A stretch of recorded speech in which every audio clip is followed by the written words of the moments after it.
ton gitu, dan ketakutannya itu duduk di situ takutnya bukan panas udaranya tapi panas deg-degan gitu. Ya Allah, namanya bola ya, kadang ditendang kakinya dia jatuh gitu. Jadi kalau jatuh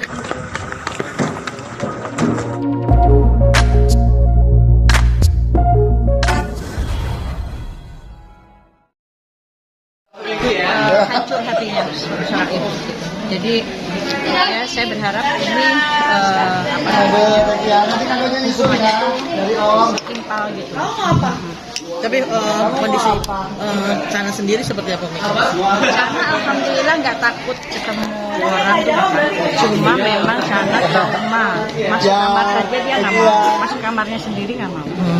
Hanya ngintip aja takutnya. Artinya sampai traumatiknya agak ini juga ya, yang itu yang dikhawatirkan ya, Mi? Iya, yang dikhawatirkan. Tapi alhamdulillah sih anaknya ceria ya. Tadi pas ketemu juga ceria, senang kan, aku bawain mainan gitu. Senang ya. Terus minta ganti baju, mau ngasih lihat dia bisa nari gitu. Alhamdulillah. Tapi kedekatan Umi sendiri sama maminya sendiri?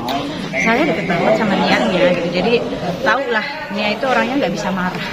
Nggak bisa marah, lemah lembut, apalagi sama anak ya gitu kan. Semua pasti nggak mau ada kejadian seperti ini kan, betul. Cuma kan ini sudah takdir ya, dan ya kita lihat di sisi sisi bijaknya aja. Gitu. Tapi Mi, mengenai kabar bahwa dia si pengasuh ini belum dibayar atau apa, itu gimana sih, Mi? Oh enggak. Semuanya sudah sesuai prosedur ya. Sudah sesuai prosedur.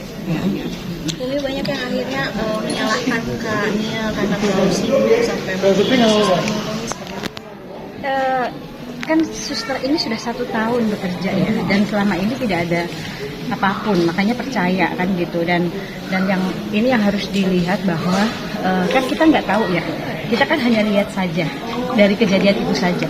Tetapi selama ini apakah orang tuh melihat bagaimana dia di rumah 24 jam, kan enggak gitu. Jadi janganlah terlalu menyudutkan gitu. Kan seorang ibu juga dimanapun pasti nggak mau ada kejadian seperti itu.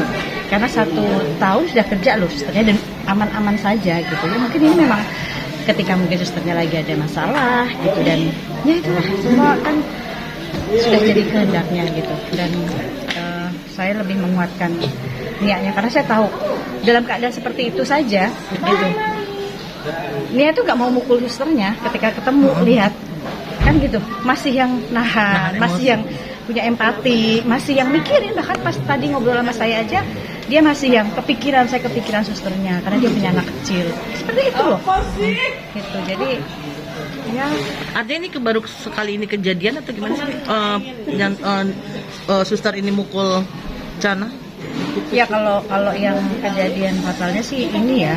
Tapi sebelumnya pernah juga. Kalau sebelumnya cerita sih, dia bilang nggak pernah ada ya, hanya mungkin kayak jatuh aja biasa gitu. Dan banyak disudutkan juga kondisi mentalkan Nia sekarang seperti apa? Kalau saya lihat Nia drop banget ya, dia down banget, dia butuh dikuatin gitu. Karena saya tahu banget lah Nia itu orangnya nggak bisa marah, dan dia sesuatu yang bukan tanggung jawab dia aja, dia itu bantu gitu. Dia tuh bertanggung jawab gitu sampai segitunya gitu. Dan saya tahu banget Nina gitu, makanya dia tuh yang merasa nyalahin diri sendiri. Akhirnya saya bilang nggak bisa nyalahin diri sendiri, dan nggak boleh ketika kita bilang coba aku nggak gini, coba nggak boleh gitu.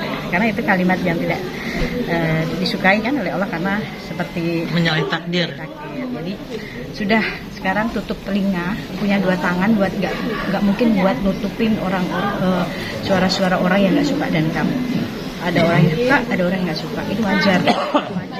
Tapi 2 tangan kamu buat tutupin telinga, udah kamu nggak usah baca apapun. Sekarang fokus dengan fokus dengan mental dia juga gitu kan, karena dia ngedropnya sih. Tapi Umi, kondisi Chana sendiri sejauhnya apakah sudah di ronsen atau dibawa ke rumah sakit? Ya sudah. Seperti apa? Dibawa ke rumah sakit, dan alhamdulillah sih area kepala nggak apa-apa ya, cuma hanya mungkin lebamnya aja yang masih gitu. Dan kata dokter ini Chana kuat banget gitu. Anak seusia dia yang diperiksa 1 jam lebih, bahkan di CCTV banyak yang nggak ditampilkan gitu. Itu luar biasa kuat gitu.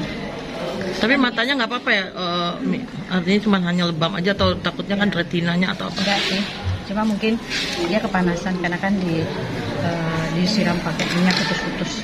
Kakaknya sendiri mungkin kayak sampai trauma kerja nggak atau ninggalin sana?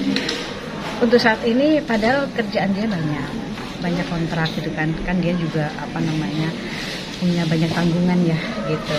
Jadi saya tahu banget lah, dan ya mau nggak mau dia sekarang harus stay dulu untuk menghilangkan traumanya karena yang nggak mau tidur di kamar gitu. Jadi Tapi butuh psikiater nggak sih ini untuk memulihkan rasa traumanya? cananya ya. Kalau cananya sih enggak ya. Cuma hanya pas malam begitu kejadian, malamnya aja dia tidur sampai terbangun nangis takutan gitu. Hanya itu aja, tapi setelahnya enggak sih, alhamdulillah kata Nia. Dan Umi sebagai sahabat juga gitu, artinya enaknya diapain sih nih pengasuhnya? Ya dihukum sesuai dengan tindakannya lah gitu. Umi mungkin lihat kemarin habis ngasih sesuatu ke mantu itu gimana sih Mi ceritanya Mi? Ya ngasih hadiah aja. Emang sering kayak gitu ngasih apresiasi atau gimana? Ke anak-anak juga sering gitu. Pas ada rezeki sih. Kalau kemarin momennya Mi sendal. Pengen aja ngasih. kenapa sendal mungkin Mi? Apa karena Masih masih bola udah banyak. kenapa nggak sepatu mungkin atau kan Gitu. Sepatunya udah banyak. Sepatunya udah banyak.